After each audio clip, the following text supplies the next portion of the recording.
massive ship cuts its way through the foggy waters of the North Atlantic, creaking as it sways slightly to and fro. It has been a fine night aboard this colossal testament to man's engineering prowess. You've just wrapped up your meal and are having a nice smoke on the deck as the air begins to grow colder. For riding second class, this has got to be better than any other sea voyage you've taken. The amenities are really something else, and the effort put into ensuring a comfortable trip, wow. It is an era of hope and optimism in the progress of mankind, and in particular, Western civilization has made. Perhaps also an era of excess. But this is all with the aid of science and machines. There's no limit to where we can go in this still young century, it would seem. This is merely the beginning. As you head back toward your cabin, you feel a sudden jolt and a loud scraping and grinding sound. It is difficult to see into the misty darkness. First you just shrug it off since others do not seem particularly alarmed. But as time goes on, you realize there has actually been a significant accident. Major accident. People begin panicking and running around as crew begin to rouse people and get them onto the decks. After a while, as women and children begin to pack onto the lifeboats, you realize there's not actually enough space for everyone. After all, how could a ship like this ever... Well, it seems like the impossible is actually happening. Maybe it's fate. You wonder if you should try taking a seat on a boat, but it isn't quite proper if there are others in greater need. Perhaps you should wait until they begin to fill. Perhaps you should just accept your fate.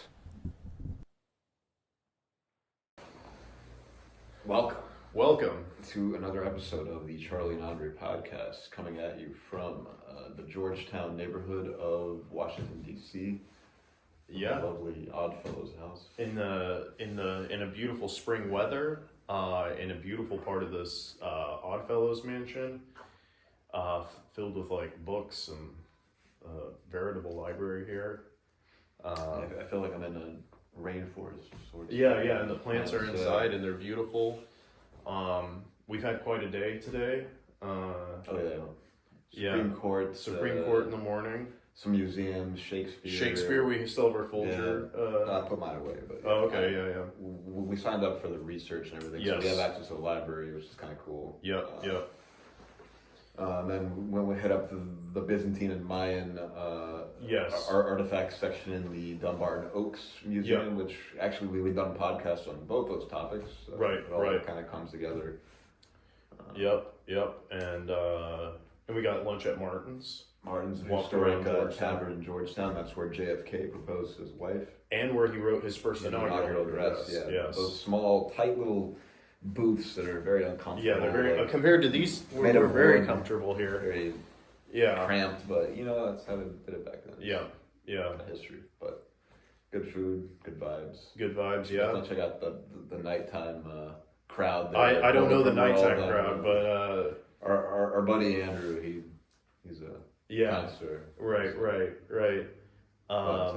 But we felt we're almost in like this Edwardian or in a way it is Victorian decor, and that got us thinking about an event that happened in the Edwardian era. Yeah, so it's pretty catastrophic. So we are 2 days after the anniversary of the sinking of the Titanic, actually. So April 15th, 1912. Early hours of the morning. Her maiden voyage. Sailed from Southampton, England, supposed to go to New York, and never made it. Big movie with Leo. Yeah. We all know, but beautiful movie. James Cameron's unstoppable. Yeah. One of the most expensive ever made. Right. And but also successful financially. Unlike the ship itself, which is also one of the most expensive made, but not successful. Right. But yeah, at this point, the passengers would have still been making their way back to New York, the surviving ones. It took them 3 days to get back there. And today's April 17th that we're doing this, so the Carpathia actually was taking the remaining passengers back. Yeah. It's an interesting point technologically because it's a transitory period because they didn't really have like a lot of radios, and it sounds like the ship that was ahead of them it was not able to pick up on their radio transmissions for help because the guy went to sleep. And of course, in a modern era, that would never happen. That wouldn't happen. Yeah, this was only like 12, 13 years after Marconi actually developed the radio, essentially. So it was still in its infancy. Yeah, so it was nascent technology. And what I heard, I don't remember the name of the ship that was ahead of it, like maybe 12 miles or something. But of course, it was night, so they couldn't see the distress signals. Went to sleep. The radio man went to sleep, and therefore didn't get the transmission. Big mistake. I mean, I think that's just how things were happening back then. Yeah. And evidently, they shot up flares for help as well, but the help didn't come soon enough. No. Because they were in a shipping line, so there were like ships behind them and ahead of them. But I mean, of course, it was a dark night. It was unseasonably cold. They were. I mean, how far north were they sailing exactly? And that they actually encountered these icebergs. I mean, somewhere south of like Iceland in that area, Greenland. Yeah, it was south of there, but the theory is that the iceberg broke off and was. It was part of a big one. Yeah. And if you've seen depictions of how big it is, I mean, it was bigger than the ship itself, the iceberg. Just what was outside of the water, so what was below the water is even bigger. Yeah. Of course, that's that's the whole thing with icebergs. Like you only see a little bit of them. Right. I mean, but let's talk more about like the background of like the actual cool stuff is like the people on it. Like you got sort of social stratification. You had the first class was really top of the line, elite for its day, state of the art. Yes.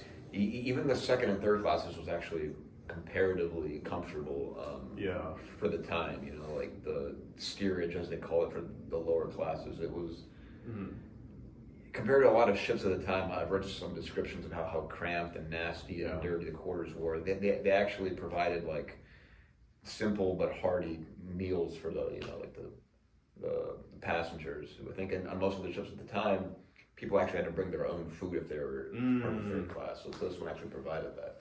Yeah. So, and I mean, the architect of the ship was there. He was in the movie. He's depicted as a kind of a nice guy. He feels very bad at the end that he tells Rose, "I'm very sorry I couldn't have built you a safer ship." Of course, the captain was there. Right. He was a veteran of the Boer War. Right. And this was supposed Captain Edward John Smith. Smith, yeah.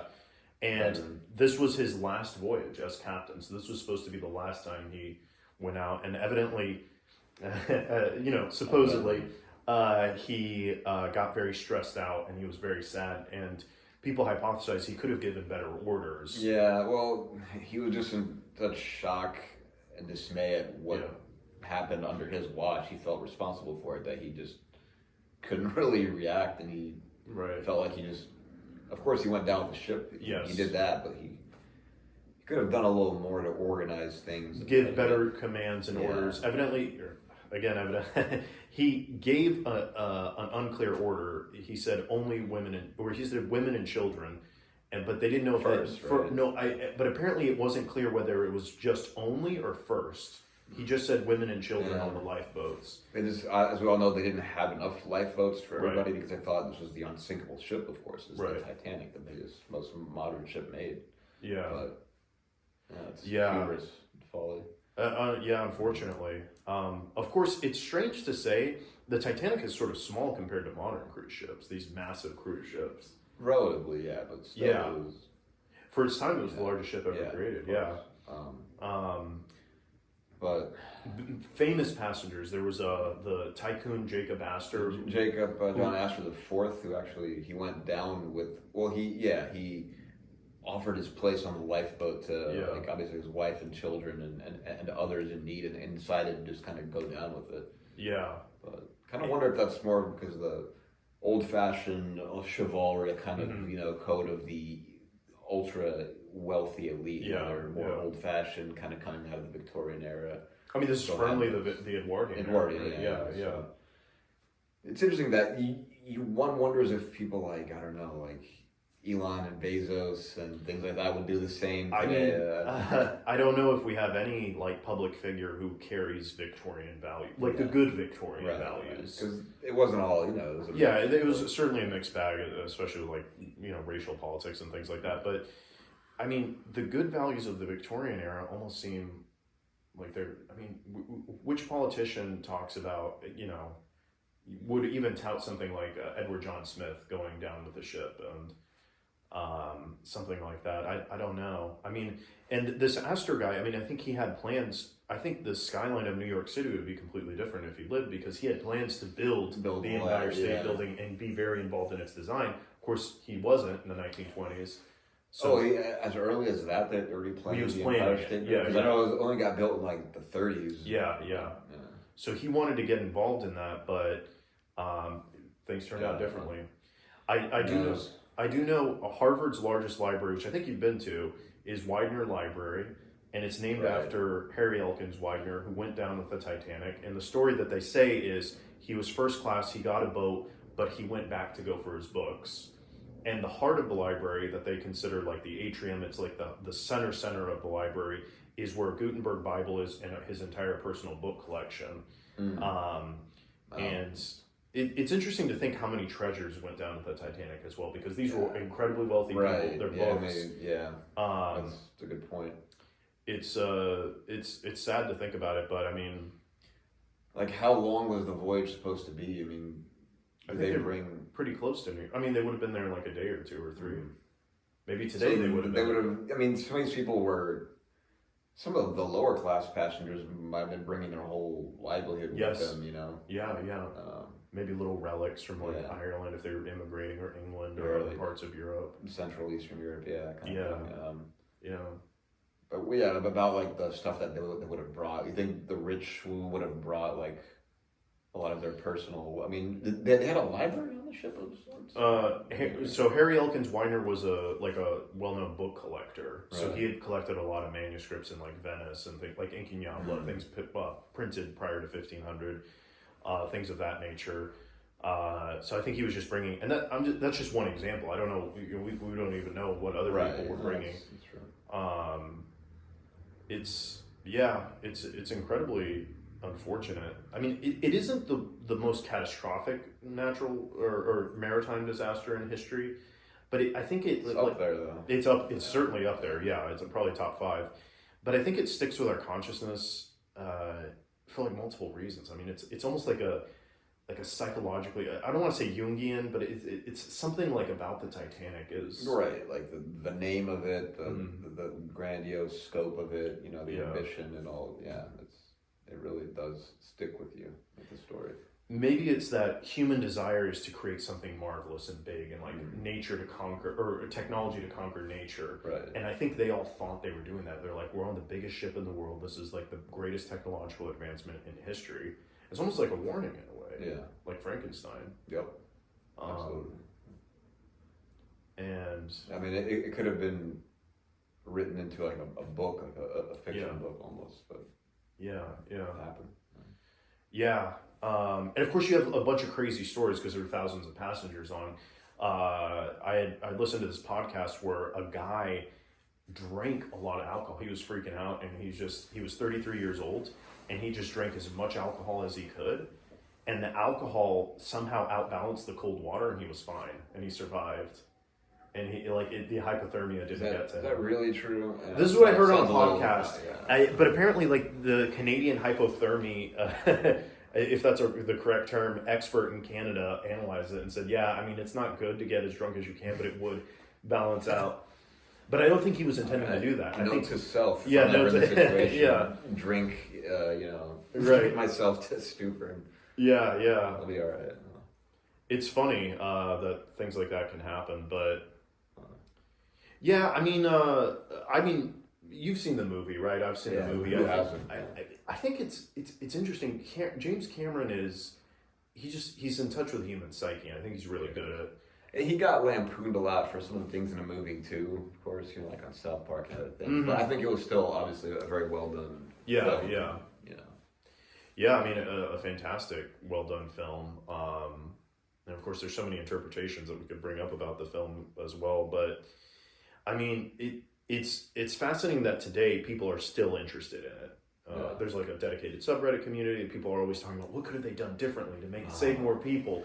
And that's the crazy. Well, isn't that the craziest thing? Like over 100 years later, 13 years later, people are still trying to figure out, well, what could have we done differently? And I mean, that does happen. I mean, you think like, well, what if the Roman Republic was there's so many what ifs. On this podcast, we're all about what ifs. Sometimes we talk about history a lot. Right.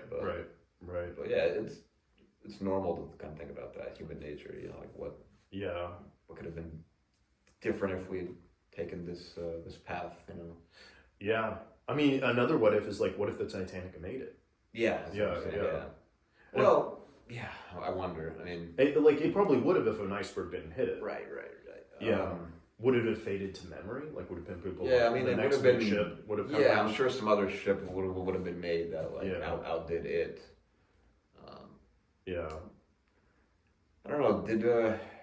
It was state of the art in terms of like its facilities, amenities, and they had like a full size Victorian Turkish bath in it, and like all these chandeliers, dining chambers, sauna, ballroom, all this stuff. The grand staircase, was amazing. Yeah, and I'm no stranger to cruise ships. Actually, you've been on quite a few. I've been around the block a few times with cruise ships. Mainly the Caribbean. Mostly Norwegian cruise lines, but they're solid. And do you ever get? I've never been on a cruise ship. I've only done ferries like in Greece. But did you ever feel seasick? Not so much. There were times where the sea got a little bit rocky. It was a little stormy, and like we were swaying side to side, and especially like in our cabin, which was higher up, we felt it, but not sick. Maybe it just doesn't happen to me, but. I wonder how they would have experienced that back then without more modern, we probably have things that are there to make us more comfortable. That's true. Or things to kind of balance it out and make it a smoother ride, I mean, for you mean like them, pills or like the buoyancy technology? Like the actual technology. I mean, for some it would have been very like the people who were shoveling the coal into the boilers. That was rough work. That was. For sure. And then they were probably the first to get out, or the first to drown, right? When the ship. They had to keep. So it wasn't like fully electric powered in the way that we. I mean, it did have lighting though. I mean, it did have but it was still like the coal. It was kind of manually, shoveled in there. But I guess what I was trying to get at with all these amenities is like, and like technology is like how things were improved after that, like safety wise, technology wise. I'm not really sure if we have. Yeah, well, much on that. I was gonna say, I mean, nowadays.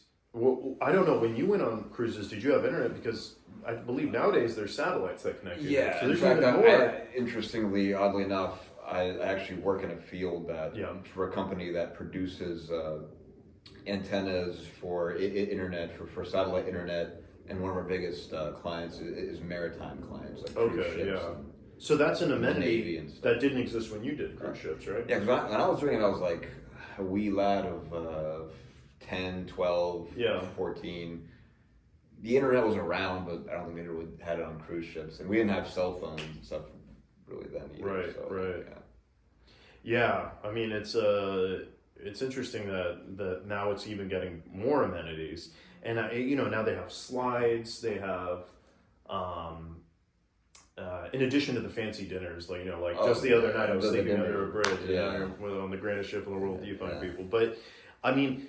I think I don't know if you went on these, but my understanding is that you dress up in a tuxedo and you can go to a nice dinner and have I do remember entertainment. Yeah, there was a night when my parents put put their good stuff on. My dad put a suit, my mom put a dress, and I was a kid, but I think we did some cha-cha dancing. We did like very fun. conga line and stuff like that. It was like a tropical themed cruise, but it was fun. Yeah, I more recently went on one that was like a EDM cruise festival called Holy Ship.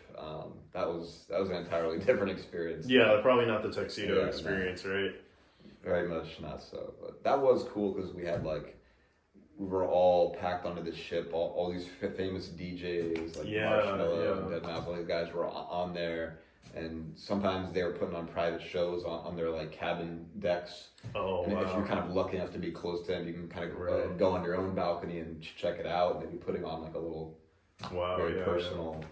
It was cool, but somehow I'm glad no one fell off the ship. That's always a scare. Yeah, I've read articles about the fear of those things. Yeah, everybody getting twisted and stuff, and nobody. But the thing is that it's somewhat encouraging, and I say somewhat. But like, if you fall off, you're on a shipping line, so like 10, 12 miles back, there's bound to be another ship, and hopefully you'd be in that current. Well, that's probably not what they would do. I mean, I'm sure they would just throw down like a lifeboat. Yeah, like, one hopes. There'd be a obviously trained, And I think nowadays there's enough lifeboats for everyone. Yeah. I think it's like law that they have to. Right. And that's another thing going back to the Titanic, that I think the Titanic changed regulations and safety measures. I do think they had to improve upon that. It might have been slow in coming, but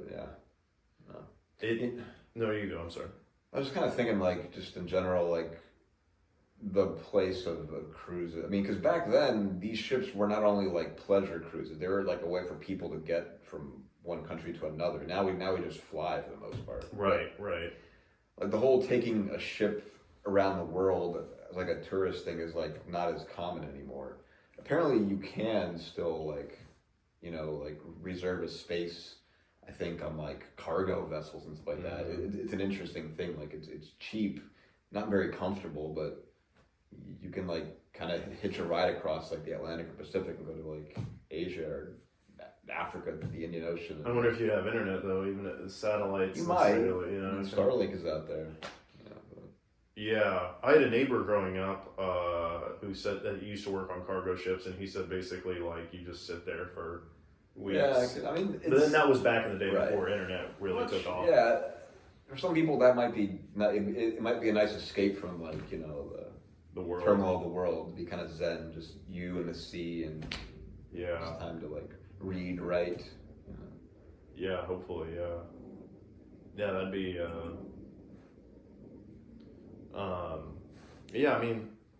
The sea has been the way that we transport and go through the world on a regular basis throughout history, and it really is just airplanes now. But the sea. I mean, it's. I mean, the water is like representation of the subconscious in some way, and I guess as seafarers, it does help you get in touch with your conscious. I wonder if space would have the same if it's going to be a similar thing. Yeah, that's... Although the vast expanse of space, because I think even if you're in the Pacific, even if you're in the middle Pacific, you kind of know you're, I don't know, the furthest point away, but you'll make it, hope, you know what I mean? Right, and plus over there you get like day and night, you have a circadian rhythm. Space, you lose a lot of that. That's true, yeah. You get exposed to radiation, and there's a lot of other stuff out there that's going to be a lot tougher for people to just casually do. Right. But I mean, they do, I mean, like spacefarers. Tourism, I mean, is a thing for the wealthy. The billionaires. Yeah. Well, again, I mean, I guess like tourism back maybe in 1912 on the sea might have been for the wealthy. But yes, speaking of seafaring, I do plan on actually getting a sailing license this summer, actually, Okay. I'm taking a program with the U.S. Coast Guard. Oh, wow. So it'll be very official. Yeah. Okay. We'll get like certified, So that'll be exciting. It'll be like old-fashioned, like actual sail with like rigs and ropes. Right. I have to learn all my knots and everything, but it's kind of cool. It's something that connects us to like the ancestors and like humanity, it's I feel like you'd get a good feeling out of being out there on the sea and being in control of your own like kind of destiny and stuff. There's a reason people love it. Plus, if everything goes to hell on the mainland, you can just escape and live that boat life out there. Yeah, and I guess a whole nother set of maritime law applies. Maritime law, it's a whole other discussion. Yeah, I've actually done some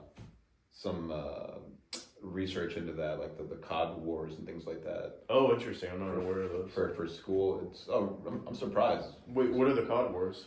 Well, they're not real wars, but they were like a sort of dispute between the UK and Iceland in the 60s and 70s, I believe, 3 different occasions over the exclusive economic zones pertaining to fishing rights off the coast of their respective countries. And I think like Icelandic vessels were intruding into like UK waters and fishing, and then I think like some shots were fired officially, although I don't think anyone was actually hurt or killed. But it was more of a dispute over Wow, interesting. Fishing Yeah, and maritime law. It had some impact on how maritime law is like interpreted. This reminds me that the prevailing theory in the late 1800s, early 1900s was that in order to be a superpower, you needed a super strong navy. Right, which obviously like the UK. Well, by that point, it wasn't at its peak anymore, but it was still right. The UK, the German navy, they were investing heavily in there, and the U.S. had sailed their Great White Fleet around the world.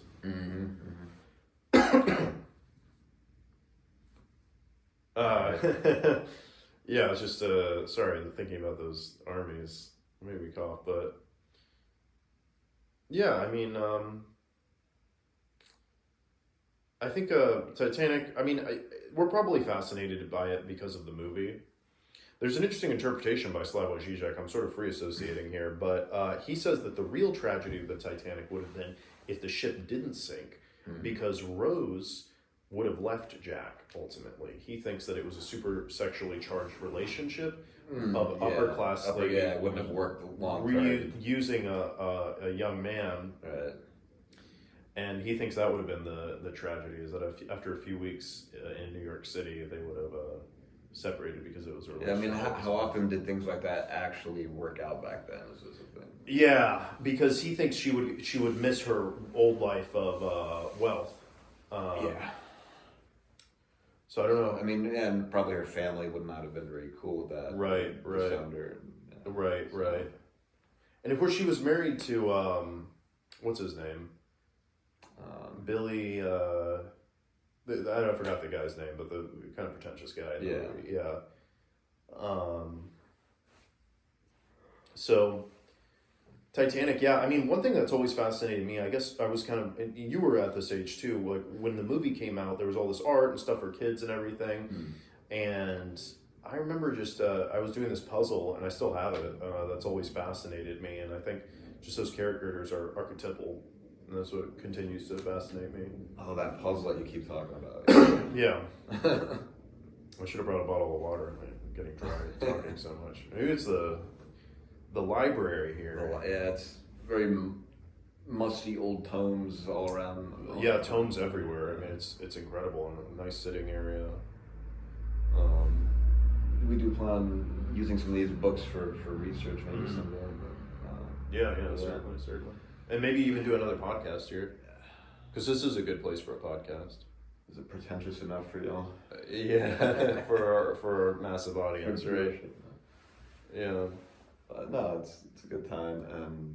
I don't know. Any last words on the Titanic before you choke to death?